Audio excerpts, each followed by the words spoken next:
How's it going, people? Hope you're well. Welcome back to Football's 12 Man Podcast. I'm your host, Dan Potts, and I'm with Tom Canton from the Gooner Talk TV. How are you, sir? Yeah, not bad, mate. Not bad. Just finished what will be my penultimate shift before I go away, which I'm in much need of, to be fair. So, yeah. Yeah, man, absolutely. Listen, three things, man. First of all, congratulations on the wedding. Of Thanks, course, mate. massive congratulations. Second of all, I'm not jealous at all, but go and enjoy Mauritius on your honeymoon, bro. Will do. I've been told it's an amazing place. My parents have been and said it's absolutely fantastic. So I'm sure you and the missus will have a fantastic time. And thirdly, man, everybody listening, make sure you go over to Tom and subscribe to the Gooner Talk TV if you haven't done so already. He's on well over 30k now and towards 40 now from what I looked last time. So well done to you, man. You've absolutely smashed that show. Thanks, mate. Considering it was only at 5k when you first took it over, man, you've really worked hard to get that up to Thanks, those numbers, mate. man. So fair play to you. Well done, mate. Listen, Tom, today's going to be a little bit of a talk about Arsenal, but in general, we've spoken quite enough for the last few shows that we've done together. What I want to do today is look at the contract situations of free players. Now, there's a lot of rumours I've seen today from certain sources around the three main players that have contracts up in 2024. Of course, one of those is Bukayo Saka, the other one being Gabriel Martinelli, and of course, believe it or not, the other one is William Saliba. Let's be honest, we've only just seen 6 games of, and already we're talking about what's going to happen to his future. I've got to be honest with you, Tom. Like, I look at these three players as massive parts of our future, and I don't just look at them as players that could be playing a part in our future. I see them as key individuals within the first team. And I think that Arteta has now recognised that by playing Saliba ahead of Ben White in the centre, forming a partnership with him and Gabriel, looking at Bukayo Saka as one of the most important players of the last couple of years, and forcing Martinelli onto that left-hand side ahead of Smith Rowe.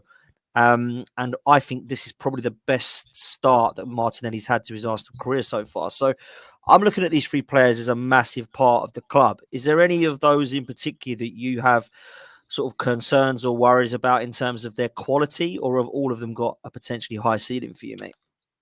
No, not in terms of their quality. You know, these are three young guys. I think they make up what Arteta would describe as kind of the core for Arsenal's future. I think that William Saliba, there was always going to be a question about, because those 3 years he spent on loan, the interviews that he's done, he never seems kind of really up for overly committing to his Arsenal future. And that's fair enough because he wants guarantees about game time. He got into the France international team, the senior side during his time with Marseille because of him playing every week for Marseille and doing it not only in Liga, but the Champions League and other European competitions. I think the Europa League and then the Conference League as well. So, it makes sense that, of course, Saliba would want to make sure there's assurances about his future at Arsenal and getting minutes. But Mikel Arteta has given him those. He said that he was part of the team. He was an Arsenal player, and he's definitely delivered on that by starting him in every Premier League game so far this season. Bukayo Saka, we've always kind of looked to him as being Arsenal's golden boy, if you like, with a tagline that always goes star boy that he gets sometimes. And when you come through Haaland Academy, that's going to happen. Arsenal haven't really had, a Haaland superstar for quite some time when you really think about it, because a lot of the players that we signed, especially from, a youth's perspective, we didn't bring them through from, say, single digit age-wise. We signed Nketiah even, I think he was 14 or something like that when he joined the club from Chelsea. We signed Bellerin from Barcelona when he was 16. Cesc Fabregas came in from Barcelona, of course, as well. So yeah, I mean, Saka and Smith Rowe in particular is the other one that have come through from that age group, and I think now we're starting to see a kind of a follow-on. Saka's kind of broken down the doors a bit because you've got Charlie Patino, you've got Miguel Aziz, you've got these other guys coming through, Brooke Norton-Cuffy, of course, as well.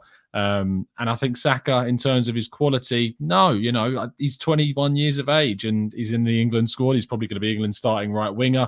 That's a hell of a responsibility. So if that's the case, I can't be too critical. And then lastly, Martinelli, what a signing he's been for like £7 odd million.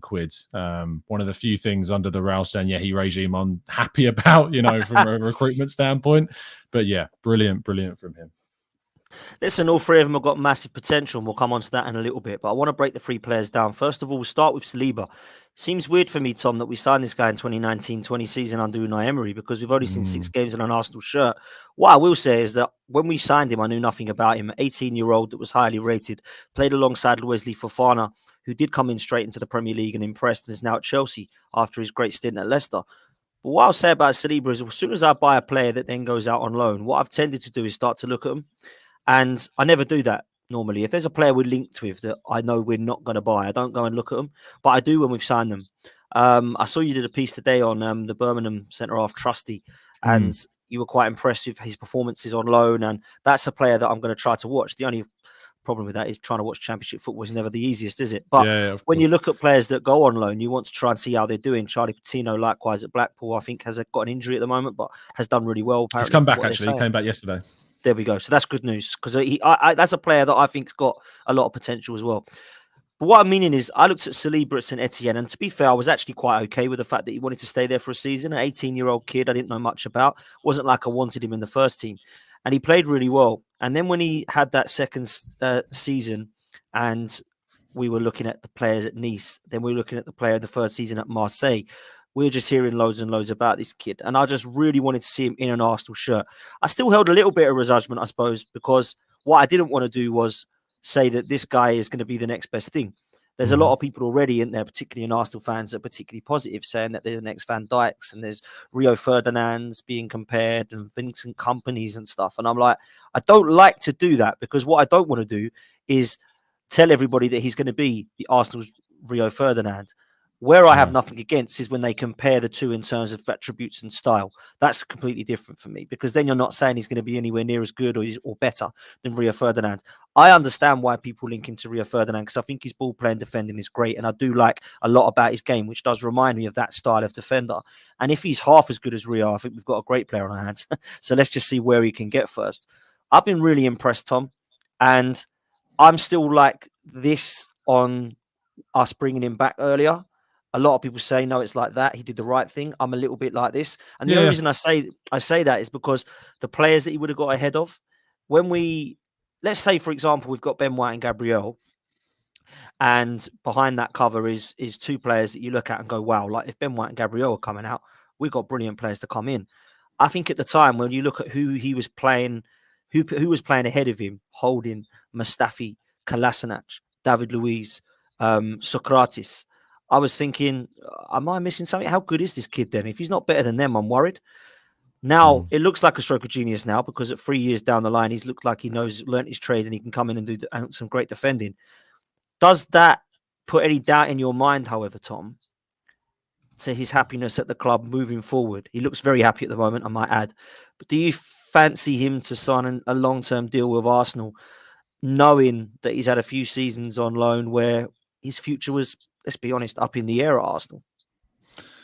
Yeah, I mean, let's start off with kind of where I was at on the loans. I think I'm on the other side of the fence to you a bit about it, or quite significantly, because Arteta talks about and his quote was something around, he felt that the opportunities wouldn't have been there for him to get as regular game time as he had done in that season with Marseille. Now, is Saliba a better player than Rob Holding? I think from everything we've seen this season, you would say absolutely no question, like levels above what we've got from Rob Holding, in terms of kind of the whole package.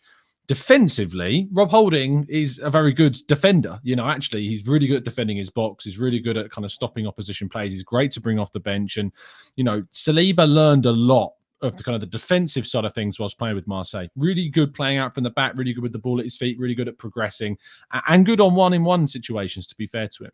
But actually, sitting back and defending your box, there was a lot of things about Saliba's game that needed to be developed. His aerial game needed to be developed as well and improved, and Rob Holding kind of had those. So I think Arteta kind of looked at Rob Holding and said, you're a bit of a sure bet for me. If I need you to come in for Ben White during that last season, that's absolutely fine. And I've got a defender who can cover that position. Let's make sure that we go and get Saliba the minutes that he's going to get, at Marseille. And he played more minutes than any other Marseille player last season. So I think that the loan was the right decision, but I absolutely have empathy for the point of view that maybe if we'd have had him last season, and in those moments where Ben White wasn't available because of illness and injury at different times, especially towards the end of the season, when Gabriel wasn't fit, Saliba could have come in and potentially and probably been, more than good for us in those moments. And with the benefit of hindsight, it's really easy to say that. But at the end of the day, Saliba now is being this player that we've needed him to be. And I think that's because of the benefit he had when he was on loan, and the benefit that we got from him playing at Marseille. I think he's seen that he's being given that responsibility by Arteta now. And I think that him getting into the most recent French squad has given him that reassurance that, staying at Arsenal this season was the right choice. It's going to get him into the French World Cup squad. I mean, everyone that's in this French team, I would be shocked if too many of them fall out of this, unless there was kind of a big injury or something like that for the team that Didier Deschamps is going to take to Qatar. So that, reassurance specifically about the idea of Saliba getting into the France team will be a huge plus for him signing a new deal. Now, it's my understanding that Arsenal are very confident about him signing a new deal. That's kind of the communication that, from my perspective, from being in and around my kind of circles of things.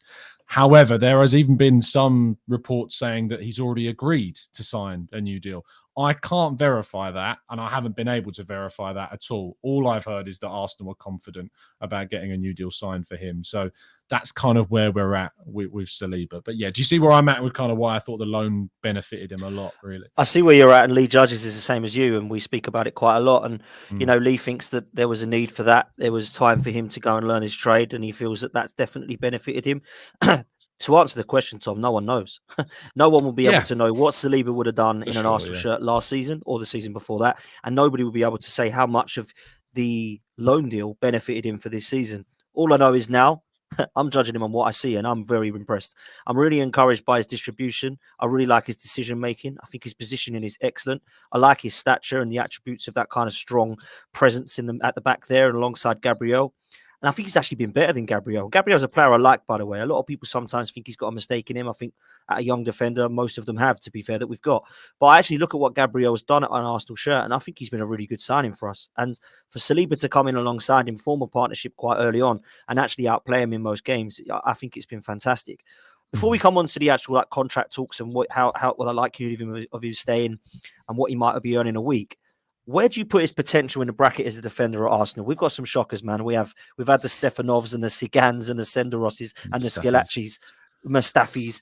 We've also had the ones that did all right, Koscielny, Murta, Saka. Then we've got the elite brackets like the Adams, the Campbells, and those guys. Where do you see this guy potentially? I mean, based upon what we've seen, and you don't want to hype up, young players too much because you put a lot of burden on them, but I certainly don't think he's going to be one of the Mustafis of this world. I think there's absolutely the potential for him to be better than Laurent Koscielny, and I probably would say he's probably the peak of that group that you were discussing, probably the best of that kind of middle third, if you like. So yeah, he's got the potential to go into that elite group without a shadow of a doubt. And, that's both a blessing and a curse for Arsenal because it means that teams are going to come after him. It means that you're going to get the cities, the cities, the Real Madrids of this world that are going to come after him. I could absolutely see him at Real Madrid one day. I can see him being kind of, there was a reason why he was kind of described as a bit of a Varane regen when Varane was really bossing it with Real Madrid. And I could see him in a Real Madrid shirt one day. I don't want to, but I can just see kind of that pathway coming through for him. I'm surprised that PSG didn't go harder for him last summer after he finished his loan with Marseille. I kind of expected them potentially to go for him, especially when Kimpembe was being linked with a move away. So, yeah, but I don't want to say he's going to be an Adams or a Sol Campbell, but you can't help but get excited to think that he could absolutely become a player of that stature one day. And, the thing is we've got three players in the sense of White and Gabriel and Saliba, that you go back to those historical centre-backs that we've talked about, ignore kind of the legends of the game, but just the ones of the last kind of 15 years. And without a doubt, these three are above and beyond all of those that we've had in the past, 15 or so years. So yeah, very happy indeed with this group. And Saliba he's got the world at his feet, basically. Yeah, you can see why the Arsenal fans are being encouraged by what they're seeing for sure about this kid. And I think that, you're right to put him in that bracket already, because for me, he's definitely in the bracket between Koscielny and Tony Adams already. For me, he's not one of those guys that I can say is going to be an elite centre-half, but he's certainly shown enough potential to be put into that bracket one day. One thing I will bring up is a comment in here, which I think a lot of people have questioned, and I have to a certain degree, but I've certainly seen it change in the last few months. Arteta wouldn't be able to develop him 100%, says Flex. Big up, Flex, and thanks for watching, mate. This is a genuine question, I think, as well, Tom, because there's a lot of doubt in people's minds about who Arteta has improved in this side. I think we all see progress in terms of the style of play, the first 11 improving on what was there a few years ago. But when we look at how many of these individuals he's taken from here to there, I would say there is still question marks over some of those. So do you think Arteta is the right guy to give Saliba the development needed? Yeah, I do. I think that if you look at Arsenal's kind of history, especially from a defensive standpoint, there's been weaknesses, and they're not completely solved yet by any means. There is still, and I think the United game highlighted some naivety at times.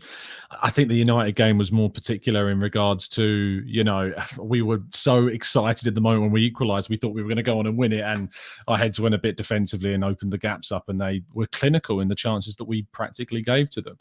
But I think defensively we are on a different level to what we have been in the last decades, to be honest, and that is down to what Arteta's created. I think a lot of the Arteta kind of criticism at the start of his tenure was certainly around what is he trying to do? What is his style of play? I can't see it. I don't know what he's doing. But from a defensive standpoint, he clearly wanted personnel that could play with the ball. He clearly wanted players in the team that could kind of be fluid enough and malleable enough that they would change to different formations and systems. There was a part in the All or Nothing series, you might remember, where he got up at the two formations and he asked them to kind of memorize the two, because he wants Arsenal to be able to play in different structures during one game. We always think about a formation on paper, but in reality, there's an attacking formation, there's a defensive formation, there's a counter-attacking formation, there's a, defend your box kind of structure. So the players need to learn all of these. And I think that having the players we have now, especially with the addition of Zinchenko, really enables Arsenal to have a fluid backline. So yeah, look, I think that Saliba under Arteta, we'll learn a lot more about fluidity in a defence. We'll learn a lot more about how to progress the ball out from the back and build from the back. Is there other managers out there that could develop him better than Arteta? It'd be naive to say that there isn't, because there are better coaches out there than Arteta, absolutely. But Arteta can absolutely improve Saliba like he has improved the players that we've seen come in under his tenure. You see the turnaround of Xhaka. We're getting the peak Xhaka he's ever been. I mean, yourself is one of the biggest Xhaka doubters I know. Exactly. And, I think that we can all agree that Xhaka has reached his peak under Arteta, and we're seeing some really top-class performances from him. I think that we've seen players arrive at Arsenal under Arteta's tenure, such as Ramsdale, such as White, such as Tomiyasu, such as Ødegaard, that are taking their game to a different level under this coach. I think Saka and Smith Rowe last season in particular developed into goal-scoring players, which prior to last season, they really lacked goal contributions in their game. That's a result of Arteta's coaching and improvement.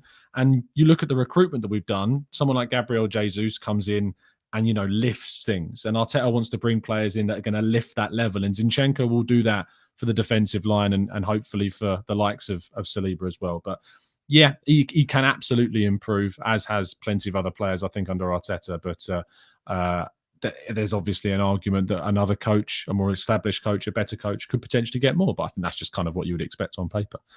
Listen, there's always somebody better and worse, 100%, mate. I think when you look at what Saliba might be on as a contract, and I don't really care about wages, mate. I'm not one that ever has. I was one who didn't actually care that Ozil and Aubameyang were on that much money. As long as we can afford to pay it, I don't really care. When I actually get to the bottom of it, I think to myself, we have got so many of those large wages off the wage bill. It'll be really interesting for me now, Tom, when people do start signing new contracts, what they're going to be offered. Because we've seen players like Aubameyang and Ozil be taken off of it. We've seen recently Pepe and Lacazette going off of it. They were on 180 and 140, I believe. Bellerin, over 100,000 off of it. Kolasinac, gone. Mustafi of old, gone. Now we're starting to see players on anything from 30k up to around about 130k. Obviously, with the exception of Jesus and Partey, who I believe on around 250. 220. Yeah. There you go. So everybody else is below that. So this will be interesting for me, and we'll go to each player. We'll stick with Saliba for now. What do you think he's going to be wanting roughly? And I mean, I know it's hard, but I wouldn't even know where to start with someone like him, man. What he'd be happy on. I know agents get involved, but this one's going to be interesting for me because I do believe that he can hold us to a little bit of ransom and say, well, I want 150k a week or whatever it might be. Yeah. I don't think we've got the right to say you ain't getting that, mate. We're going to put you on 60 because he's got a couple of years left and we want to keep this guy. So where do you stand on this, man? Because this is where agents come into play, isn't it? Well, looking at Spotrac, who are usually my go-to in terms of kind of wages, at the moment, Saliba is on £40,000 per week, which I'm actually quite surprised about, considering that'll be the same contract he signed in 2019 when he was 18. So they immediately put him on 40 grand a week and has been for that amount of time. We've probably been playing quite a percentage of that whilst he's been on loan as well, because I can't imagine Nice or Saint-Etienne or Marseille paying the full Monty of that. In terms of what he needs to go on, well, he's as good, if not better, than Ben White. And Ben White is currently on £120,000 per week. So, he is well within his rights to turn around and say, look, I should be starting over this guy. And so I therefore deserve this. I suppose the counter argument to that is that they would say, well, obviously we invested 50 million quid in Ben White, and he's a slightly later on in terms of his development, in terms of age. So maybe 100 grand a week offer would be more appropriate. I think that he's absolutely worth investing, say, 100 grand a week. I mean, if you're going to invest 100 grand a week in Eddie Nketiah, which I look at as a bit of I can't, there's no sense for me in that amount. If that was what he was going to expect, I just can't justify 100 grand a week for Nketiah. I really can't. I think that's a mistake on the part of the manager and the whoever's decided that. I think it is too much, and that's just my opinion. But I think it is too much. I think that's fair. I think that's justified. Yeah. I think Saliba, then contextually, when you look at what they're earning, has to go on that kind of figure. Gabriel Magalhaes, try and look at what he's on. He's on £50,000 a week. And he's going to want a new contract soon as well. So you think probably our 3 first-choice centre-backs in Saliba, White and Gabriel are all going to have to go onto that 100k plus bracket on their next extension. The thing we're starting to see actually with contracts now, which obviously will apply to everything we're talking about today, is that they're starting to get longer. We're starting to see 6-year contracts, which we only used to see kind of 4 years before. Now we're starting to see 6 years. So clubs are more willing to spend like 100 grand a week rather than saying, we're going to give you 150 grand a week for a 4-year deal that will go up. We're now willing to put them on 100 grand a week earlier because they're going to stay on that amount of money for longer. So that's why they're more willing to go higher sooner, I suppose. And that's what we're probably going to have to do with him, is get him on 100 grand a week plus, but make sure it's a 6-year deal rather than a 4 or a 5-year deal. Yeah, I think that's really key as well, is how many years he signs for. But I do believe that you're right. 100k is mad for Nketiah. But I will say that now you've done that, you're going to have to expect to go above that for the other players. And that's the other thing about this Nketiah deal that people don't realise. It's fine putting Eddie on there. Well, hey, Eddie's staying. It's all great news for Arteta. But actually now everyone else is going to want more, because they're looking at him going, well, he can't get in the first team and he's on 100k a week. Exactly. What am I going to be on? So let's move to Saka and Martinelli. I wanted to do Saliba first because I want to do these two together. I think with Saka and Martinelli, what we've got is probably the two, in my opinion anyway, of the most exciting talents and the ones with the highest ceiling. Now, when I first saw Martinelli, I put his ceiling higher than Saka. Now that we've started to see Saka come into the team more, I've switched my ideas because I feel, like Saka can do a lot more all-rounded with his game. I think with Martinelli, you've got an unbelievable talent there, 100%. I think he's been fantastic. And I actually look at his play since Jesus has come in, and I think that is a key factor as to why he's massively improved, Tom. I will say that.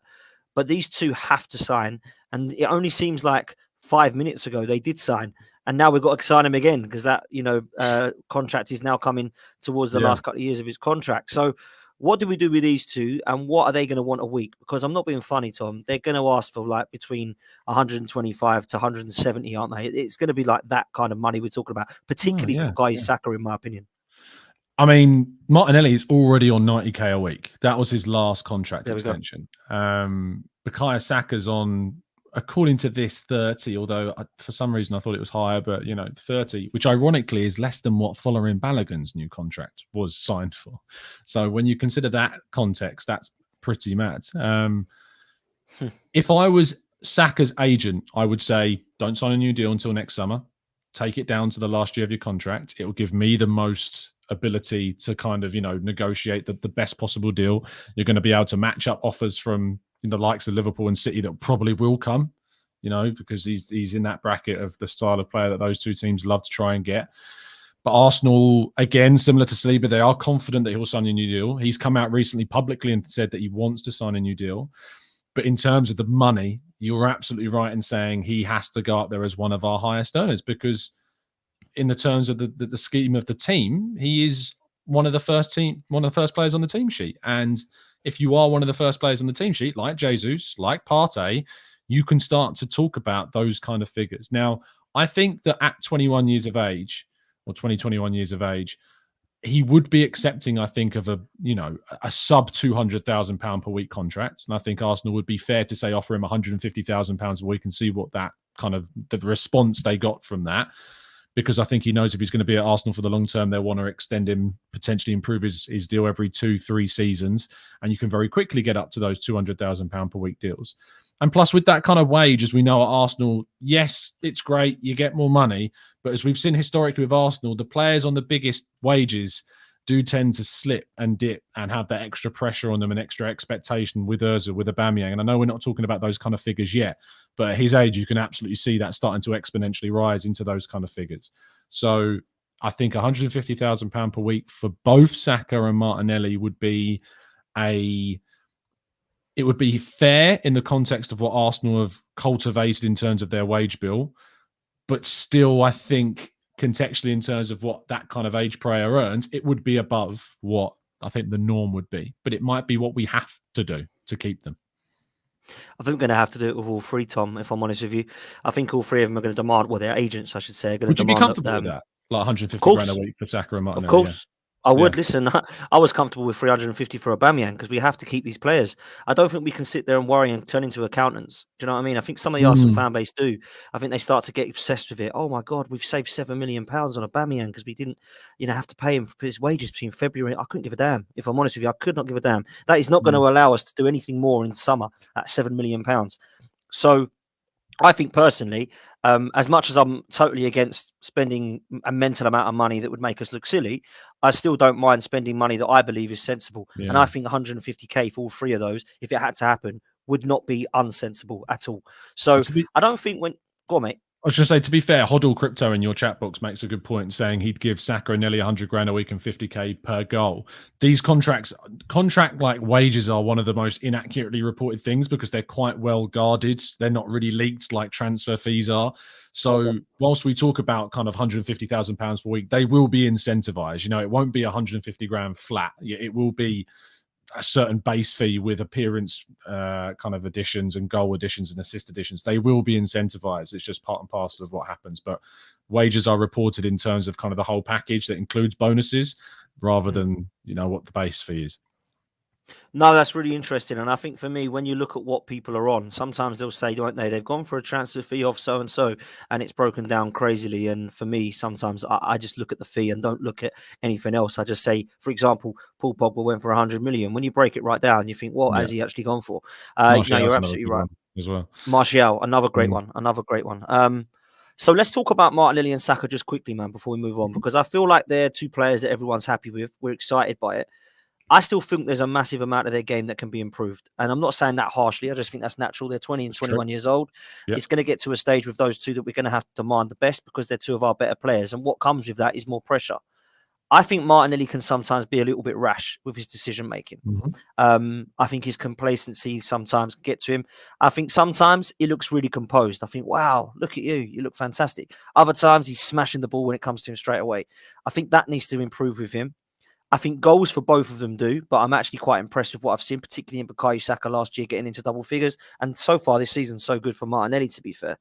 But there are parts of the game that I do think in their what am I trying to say? Their end product, should I say, that can be improved. I think Bukayo Saka sometimes frustrates me with that still.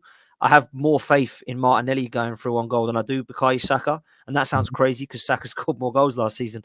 But it just seems to me that there's a different type of goal that Martinelli can score. I think Saka sometimes where he needs to kind of cut inside and shoot, it can be quite a weak shot. I think with Martinelli running down on goal, I have a lot more faith that he's going to put it in. So these aren't two players that I look at and go, oh my God, they've got to improve massively because they're shocking. But I do think there's parts of their game that can improve. So I wanted to get your opinion on what these two need to do for you to go to that next level, so to speak. No, I think you summed it up really well. The key words are end product with these two. They need to add goals. Now, players of their age, you're struggling to find players that are scoring, prolifically well into double figures at those kind of ages, even at the top level, So they're not exactly like off the trajectory of other players at the same level of their age group. The Haalands, the Mbappes of this world, they are one in a million. So they're not wide. They're not too far wide. Martinelli is a bit more wide of the goal tallies he should now be getting compared to Saka, who managed to get well into double figures last season. So I think Martinelli's been challenged this year in particular to really up his goal kind of contribution. And to be fair to him, he has. He scored 3 in the first 3. He is adding more games. He should have had another against Man United, if we're being honest. That in my view, that wasn't enough to rule that goal out. So he would have had enough of it. And if we just kind of talk about that incident, he didn't know there was a foul. He went through on goal on his weaker foot. It was an excellent finish, a really strong finish for that goal. So he absolutely can have that end product. But I think there was a game, I think it was the I think it was the Bournemouth game in particular, which I know we dominated, but he was quite wild in that game. He took a lot of shots, a lot of kind of rangy efforts that weren't necessarily high in terms of their expected goals, and he wasn't really thinking too much. At times, Martinelli can not do the simple things well enough. I think there are times where on a break, he thinks he can do what he did against Chelsea, and that goal maybe hanging on him as kind of I've done that once, I can do it again. But whilst it was a great goal, Kante's slip helped him out a lot, and he's not going to get that opportunity all the time. So he does need to play a simpler ball sometimes. I think he can do better in the air because he's really good at getting himself into some aerial positions. But if he's going to do that, he needs to have the end product of his heading. So when he first joined, actually, under Unai Emery, I remember when he started those Europa League games, he started scoring some mad headers, like some really good quality headed goals he scored.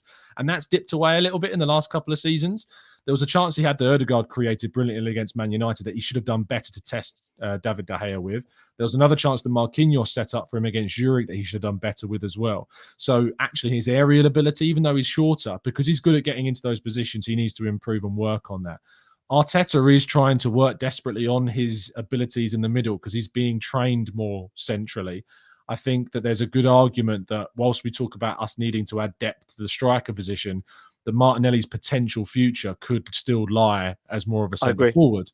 And so therefore Arsenal may go out and add more of a left-sided player, hence these links to Mykhailo Mudryk at Shakhtar Donetsk, and he could become kind of the competitor on the left-hand side, with Martinelli being more versatile across the front, not just two on the left-hand middle, but also on the right-hand side as well.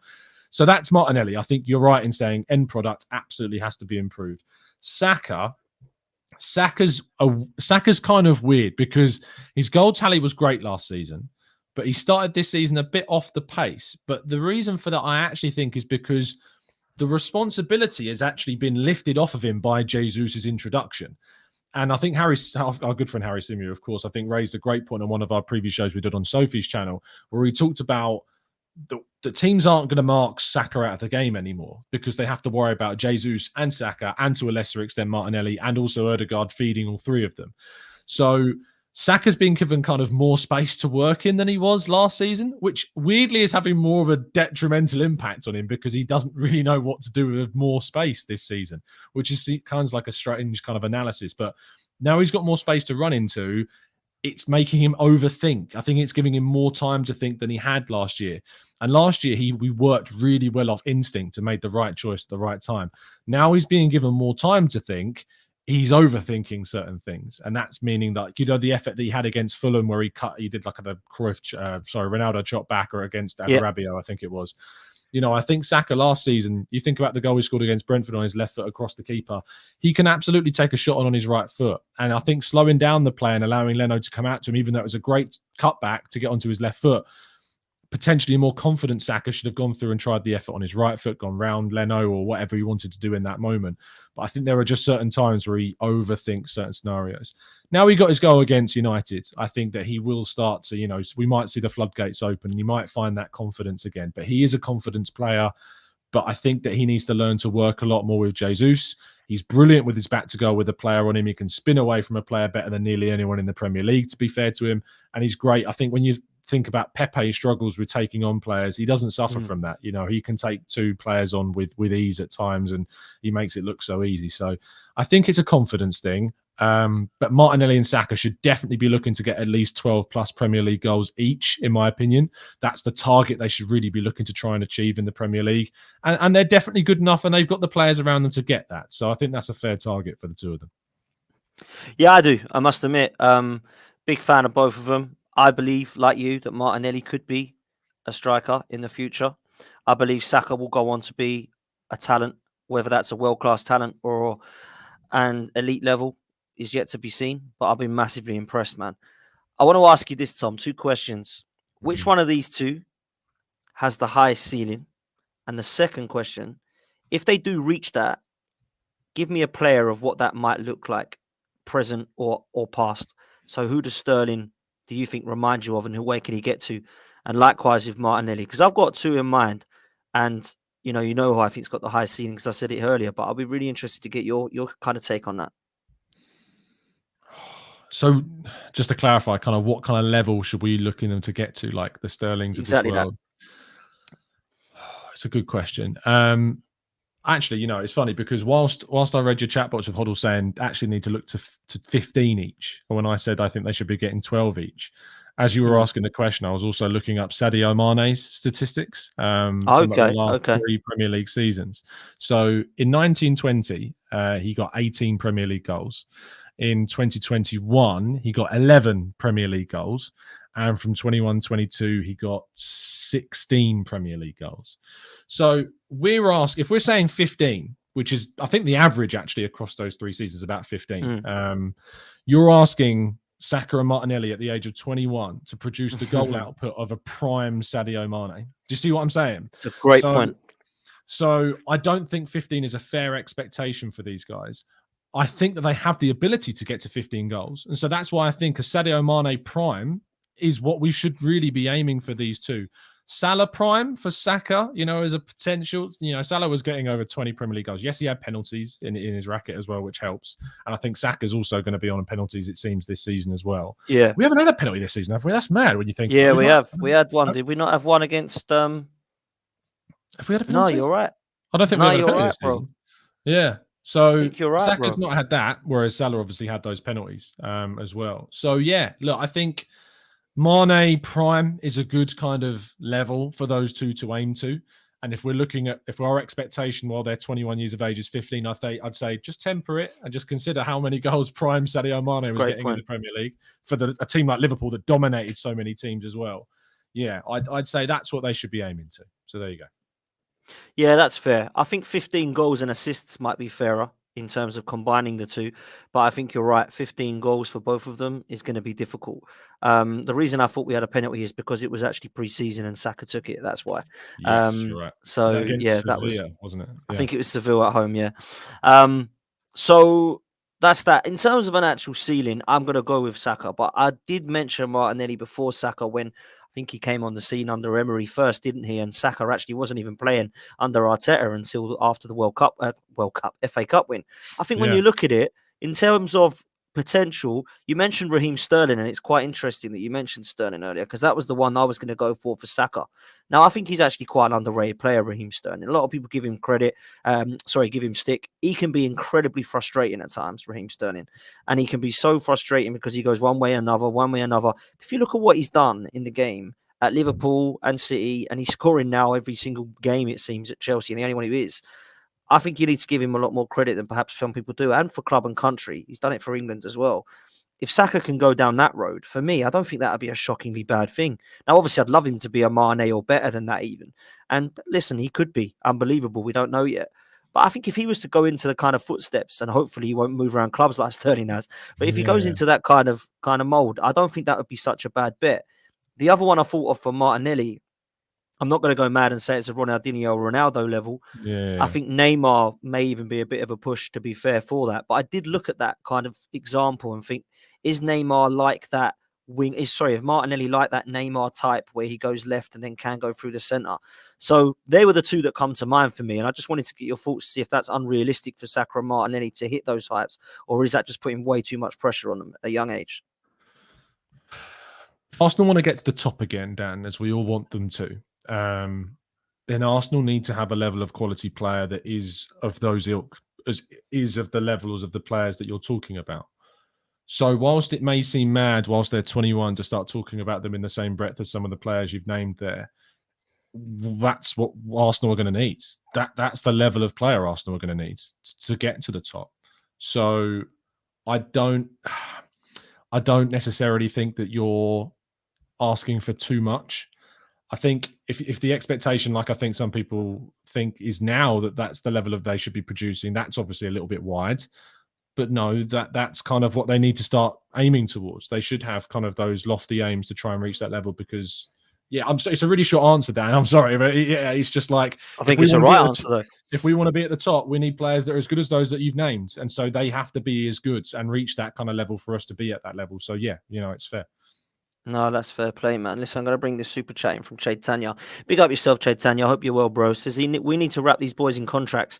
They're assets, even if they don't stay. We need to make money off of them. Also, thoughts on the fixture pile-up list. I'm going to put this one to you, Tom, because, the fixtures, let's just quickly answer that one. I think there's not much to say on that other than, my God, it is a nightmare. And we're going to have now games to try and fit in somewhere, somehow. I think the PSV one is now being changed for the Man City one, which everyone goes, well, hey, but where now we're going to play the Man City one? Obviously, we've got Everton to still try and fit in somewhere as well. So there's a lot to do, man. I think we've just got to accept that if you're in the top 6 and you've got another competition in Europe, you're going to be playing at least 2 games a week for the rest of the season, pretty much, depending on how far you go in that competition, of course. So I think that's an interesting one. But I want to give you a scenario, worst case here, Tom. If we finish terribly this season, let's just say, I don't think we will. I hope, touch wood, we don't. Let's say we go trophyless this season and we don't finish in the Champions League. We come 5th again and nothing happens. Similar to last season. You've already said Saka, Martinelli and Saliba. Well, you actually said Saka, but let's just say Martinelli and Saliba as well. We'll all wait until the end of this season and say, don't sign anything until the next season. Let's make them sweat a bit and let's get the money that we achieve. Yeah. Man City and Liverpool start sniffing around Saka and Martinelli. You've mentioned Real Madrid and PSG with Saliba. If we lost the youth in a youth project, this is going to go down very, very badly. So I suppose my question is, do you worry if we have a season like we had last season that these boys might look elsewhere? I think they will, yeah. Yeah, I think they will look elsewhere. If you look, they are, Saka, Martinelli and Saliba are 3 of the best young players, not just in England, but in Europe. And agreed. If like Saka, you've spent, 4 seasons now playing in Arsenal's first team, and you're not yet, and you're considered one of the best players in the team, which he is, and you're not yet back in the Champions League, there is no reason why he, if I take my Arsenal hat off, shouldn't be considering, what his options are. And if he can't, I mean, look at Sterling when he was at Liverpool. At that time, Liverpool weren't getting, they weren't looking like they were title contenders. Despite obviously playing in the he was just kind of, came after that Suarez Sturridge, SAS wise, he was kind of that last part. And I think that once Suarez moved on, he kind of thought, well, Liverpool are going to go somewhere here, and it's not going well. Now, obviously, we know that Klopp came in and turned things around for them after Brendan Rodgers' kind of dip at the end of the SAS period. But I think Sterling thought that they were going to drop because they were starting to drop, and I think that's why when the offer of City came up, a team that could offer him title challenges every season, regular Champions League challenges as well, he took it. And Sterling was considered, one of the young guys. He didn't come through the Liverpool academy; he came through at QPR, but he was still considered kind of, Liverpool gave him that chance at a really young age. So more, suppose, are similar to Martinelli, I guess, than Saka, but. Yeah, again, it's not a particularly long, in-depth answer, because if you aren't getting into the Champions League and you aren't offering what these teams can offer, and you've only got a year left on your deal, it makes sense they would start to look. And who could begrudge them really of that? Who could genuinely begrudge them of looking at that? Because I couldn't. I wouldn't be like, no, we created you. You owe everything. And I'll be sitting there going, no. They don't owe us anything in that regard, because they're the ones that are helping us get to where we need to get to. And if we look at last year's numbers, Saka in particular, they're putting in the numbers. They're not disappointing us. So I couldn't do that same thing. No. And I mean, you look at Saliba, he's putting in the performances for us, isn't he? So if we don't get top 4 based upon performances of what we've seen from from Martinelli and Saliba in particular this season, how could I begrudge them wanting more? So my last question on this then, Tom, is, if all 3 of them turn around and say, I'm not signing until I've got a year left, you're stuck with me for another year, do we look to sell? Because their value goes right the way down after this summer. In my opinion, you can pick Saliba up for probably £20 million. You could probably pick Saka up for about £40 million. You could probably pick Martinelli up for a similar as well. Like, do we try and take double that at the end of this summer if things go wrong and sell them? Or do we leave them to try and get into that Champions League the following season and then hopefully risk that they'll sign with us and do what we've done badly in the last few years, which is leave everyone to run down their contracts? Yeah, well, Saka after this season will have 1 year left. Saliba will have 1 year left, and Martinelli will have 2 years left, I think. I thought it was all 1 year, but I might be wrong. I can double check that whilst I'm talking. But I mean, if we do let them get down to that stage where they're at that kind of level, and say a Man City comes in for Saka and says, we're going to offer you 60 million quid for Saka, and he has a year left, and he's shown us absolutely no indication that he's going to move on. You're right in saying that Martinelli has 1 year, but we have an option of one extra, so call it 2. Okay, cool. Then it would be very hard to not think, is it better? And if you think we finish outside the top 4, let's say next season, for me, I think we need to start looking toward a different coach, so then you're starting a whole project from scratch again, kind of with a different coach. Then getting in the money for Martinelli, Saka, Saliba, if they have 1 year left on their contract, and say that equates to near 200 million for those 3, and there's assurances that that's going to be reinvested, then it's hard not to. But obviously my instinct as an Arsenal fan goes, no, keep all 3 of them. We need all 3 of them because we do. And there's always going to be that hope that they would re-sign they'd re-sign. But I think it would be a bit naive to allow all 3 to get down to 1 year on their deals and then to say no to some massive offers that came in, because otherwise you're left with a player that's said they want to leave. And I'm going on the predicated fact that we're saying hypothetically they want to leave. It would be difficult to say no, I think. But it's really tough, because then you've got to trust the club are going to spend that money well, which, is hit and miss when you go back over the last 10 years. It's more hopeful if you look over the last couple of years, but, the guarantee's never going to be there. What about you? Listen, I'd sell them, because if they don't want to stay here, we'd need to take the money. We do not want to lose out on money for them. I'd be gutted because I love all 3 of them. But I could understand why people would say we have to sell them, because let's be honest, Tom, apart from Alexis Sanchez and Ozil, how many of the players did we leave in the last year of contracts when actually we weren't too bothered because they were crap? It was more annoying that we weren't getting money from him. It was like, Lacazette, you know what? How much are we going to get for him? Torreira, Bellerin, the list goes on with so many we've done, right? It was more like, let's just quickly get them out of the club. With these 3, it's completely different, because they're a potential our future. It's a youth project that we've been told that we've got young implementation of players that we're trying to execute a plan with. If those young players are now leaving because they don't believe in the plan, we've got a bit of a problem. Where do we start? Because like you say, if we don't get into a Champions League position, I think the coach should go. I think most people have said that. If he does go, what happens to these players? Because what we believe, that they love Arteta and they love this plan. So if he's going to be removed and they've only got 1 year left, I'd imagine they'll probably all just jump ship and say, do you know what, I'll go Man City then, because I don't know who's coming in, and God knows where Arsenal are going now with their complete plan that's now gone to pot. So we're on a massive season this season, mate, and they're a massive part of it. This is why this needs to get done now. And what I mean by now is not give it a few months until the end of the season. It's like, let's start doing this now.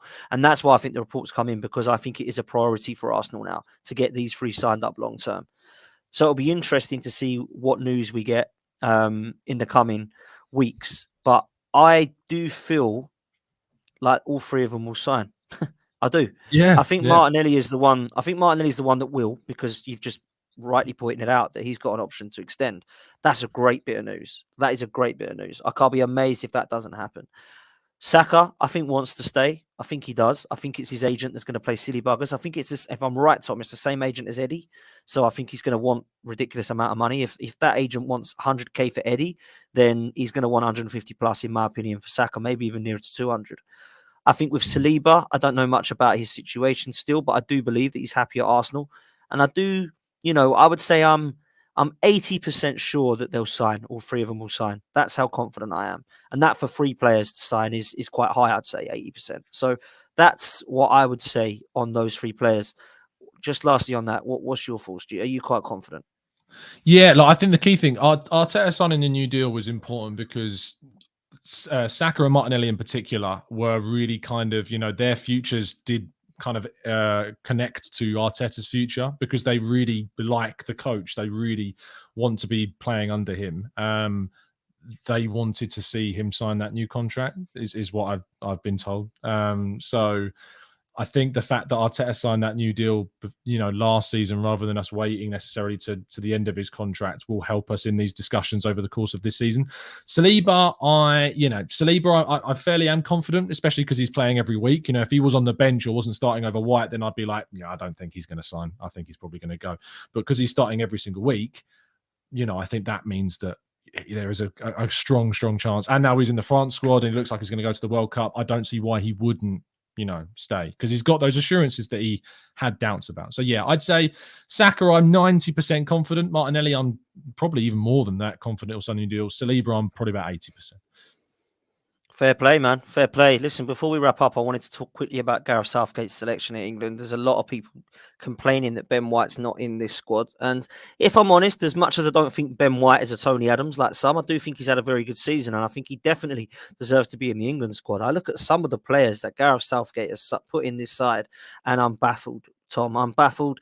I don't quite get Gareth Southgate's team selections. I don't mind him as with the media. I think he comes across very well, Gareth Southgate. I think he cares. I think he wants to take us to the top. But when I look at it, I'm serious to say, like, how the hell has some of these players got in here? I look at the situation with the team. Let's just read it out quickly. Let's not go through every single player because it'll be here all night. But let's just read out who he has gone with. Obviously, Henderson, Pope, and Ramsdale have come in. I believe Pickford's injured, if I'm correct. Alexander-Arnold has finally been given a place in the England side. Whether that's going to be a first team or not, we'll have to find out. But he's gone with 4 right backs. He's gone with Reece James, Alexander-Arnold, Trippier, and Walker. Luke Shaw and Ben Chilwell are the left backs. So we've got 4 right backs and 2 left backs. Connor Cody is somehow in this side still. Eric Dyer has forced his way back in. We've got Mark Gare, who, to be fair to him, has been absolutely fantastic. And Tamori. Stones, who I think was definitely going to get in there. Harry Maguire's gone in there, man. He's not even getting a game for Man United, and he's come in, right?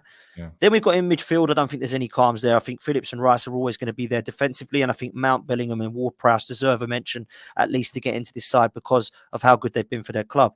Tammy Abraham, fair play. Jared Bowen, out of form to be fair, but did really well for West Ham last season. Foden, Kane, Saka, Sterling, and the other 2 that people will say, one deserves, one maybe doesn't. Jack Grealish, I'm not sure he's done enough, in my opinion, at Man City to say that he definitely warrants his place, but I can understand why he's in the squad. And of course, Ivan Toney, who I think definitely deserves to get in there the way that he's played. And I love that about Southgate. He will give you a go if you're on form. But how have some of those defenders got in? We're very right back heavy there. I'm amazed Ben White, being playing at right back and at centre back, hasn't got a chance to get in this side. Do you think that's a bit harsh, Tom? It's a disgrace that Ben White's not in that squad. It is a disgrace that Ben White is not in that squad. I know there's a stigma about him. I know a lot of people don't like him, and that's fair. Everyone's entitled to their opinion on him. But when you're putting in the numbers like he's putting in, when you are recording the highest number of successful duels against dribblers of, more than when you face more than 10 dribblers in the start of the season, it's mad. He's been a better right back than Trent has this season. And he's not a right back. Mad, isn't it? But he's been a better right back than Trent has this season. So I think that there's obviously a clear thing in Southgate's mind that, as you say, in some senses, he is willing to give an opportunity to form players like Ivan Toney, like Mark Gay, and players like that. Tomori as well, of course, who I think has been excellent for Milan.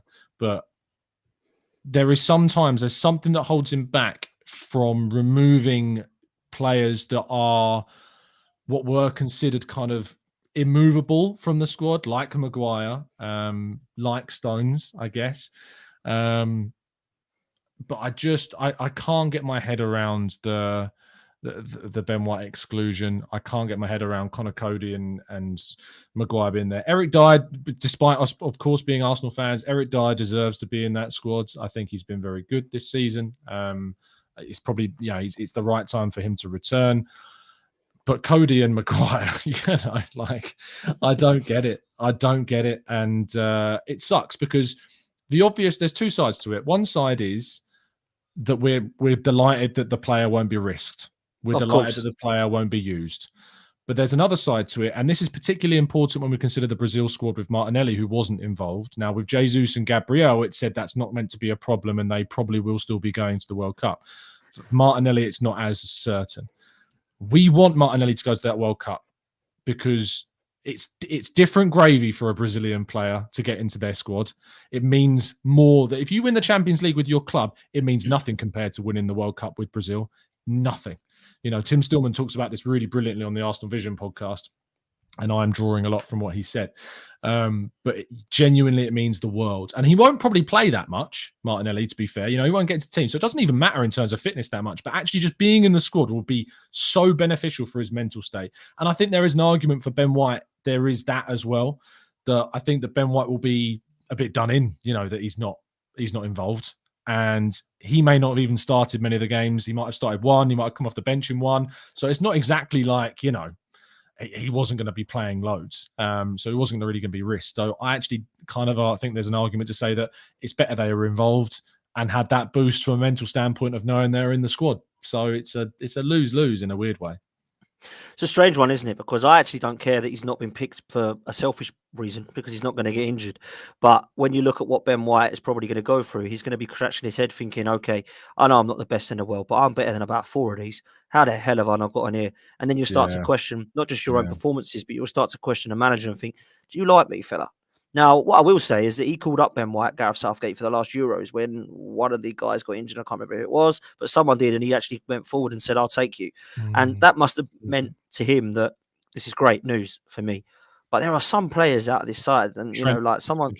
Trent Alexander-Arnold. There we go. It was. I mean, Joseph makes a good point. How is James Maddison still not even getting into this side? I mean, that is unbelievable for me. There are some players he either doesn't rate or doesn't like, or he loves the players that are currently ahead of him so much, and he trusts them so much. I'd get rid of him, Dan. I'd get rid of Southgate. I'm done with him. And you know this, and it might surprise you because, you know, I've had the backing of Arteta and all that. I'm not always about, you know, the manager has to stay. I really would get rid of Southgate. I'd go and get a better coach. I think he, you know, I used to think, you know, how could anyone want to get rid of Southgate? He took us to a final of the Euros. He took us to the semis of the World Cup. But I think actually, when you look at it from the perspective that a better manager in charge of England probably wins those tournaments. I at agree least with gets that 100%, mate. 100%. Probably wins the Euros. That Italian team was there for the taking, and he went too defensive afterwards. And we should have beaten Croatia in the semi-final of the World Cup. I think we would have lost the final against France, best team in the world without a doubt, you know, that year. But yeah, I'd get rid of Southgate. England need a better team. They've got a golden era of talent, and I think it's being wasted under Southgate, honestly. I appreciate what he's done. I respect what he's done. And he's taken that team with those players to a certain level. But I think England absolutely need a better manager with the players they have to take them. And I think, you know, contextually of what Southgate is, I just think there is that there. I suppose the same argument in a level of sense could be made toward Arteta, but I think we're seeing more progression under Arteta than we've seen in England under Southgate. Listen, I don't think you're talking madness at all, and I've never been a fan of him, didn't really want him. And I'm going to give you 20 seconds before we wrap up. Who would you like if he does go? Great question. Because the manager I would want is now at Chelsea. Graham Potter in charge. It's not a bad shout. I would have had him. Yeah. I like the English managers to be English. I like that. That's fair. I think there is an argument that, you know, non-English. I mean, we've just seen a non-English coach take the women's team to the Euros win, of course. Fair point. So I think it can be done successfully. But yeah, you know, it would have been great if it was Potter, because I think he plays great football. I think he would have taken England there. But who is a really good question. I don't think I can answer it in 20 seconds, Dan. I think I'd need to really think about it. We've got Eddie Howe in the chat, Arsene Wenger being mentioned, Dean Smith. If Luis Enrique left Spain, I'd take Luis Enrique. Thomas Tuchel's an interesting one, but he hasn't got international experience. But Luis Enrique, if he left Spain, I think I'd take Luis. I think he could do more with this England squad that he can do with that Spain squad, personally. Fair play, mate. We'll end it there. Tom, thank you so much for coming on, bro. Absolutely appreciate that, mate. And if you haven't done so already, guys, make sure you go over to Gooner Talk TV, smash a subscribe on there, man. He's way up the top there to getting towards 40K, so please help him on our way. And please make sure you do the same for me. If you hit a like on this video, that'd be amazing. I'm about 100 subscribers away from 5K. Come on, people. Let's get me there. Let's get me there, please. I'm on my 5K journey. Would much appreciate you doing that for us. If you can smash a like and a subscribe on your way out, be absolute pleasure. We're going to be back with further content. Absolutely, we are. And tonight, head over to Lee Judges TV at 9 o'clock. We'll be doing a preview for the Brentford game with myself and Lee, talking about whether Thomas Partey should be risked or not, because apparently he's back in full training. So come and join us over there. Hopefully, we'll see you there soon. Take it easy, and we'll see you next time. Up the arse.